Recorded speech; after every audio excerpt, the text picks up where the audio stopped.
السلام علیکم ورحمۃ اللہ وبرکاتہ۔ آج کا کیلنڈر، آج ہندوستان اور آس پاس کے ملکوں کے اندر چاند کی تاریخ ہے 26 ذی القعدہ سن 1443 ہجری، اور آج سعودی عرب اور پاکستان کے اندر چاند کی تاریخ ہے 27 ذی القعدہ سن 1443 ہجری، اور آج انگریزی تاریخ ہے 27 جون 2022 عیسوی، اور آج جو دن ہے وہ پیر کا دن ہے یعنی منڈے۔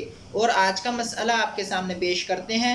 مسئلہ یہ ہے کہ کیا فرماتے ہیں علماء دین و مفتیان شرع متین مسئلہ ذیل کے بارے میں کہ کیا حج قران اور حج تمتع میں بطور شکرانہ قربانی کرنا واجب ہوتا ہے یا نہیں؟ تو اس کا جواب یہ ہے کہ حج کی قسموں میں سے صرف حج قران اور حج تمتع میں بطور شکرانہ قربانی کرنا واجب ہوتا ہے، اور شکرانہ اس بات کا ہوتا ہے کہ اس کو اللہ تعالیٰ نے ایک ہی سفر میں حج اور عمرہ کرنے کی توفیق یعنی دونوں عبادتیں انجام دینے کی توفیق عطا فرما دی، اور حج افراد میں قربانی واجب نہیں ہے۔ واللہ تعالی عالم بالصواب۔ یہ مسئلہ موجود ہے کتاب النوازل میں۔ ملتے ہیں نیکسٹ ویڈیو میں۔ روزانہ چاند کی تاریخ دیکھنے کے لیے اسلامک ڈیٹ چینل کو ضرور سبسکرائب کریں۔ السلام علیکم ورحمۃ اللہ۔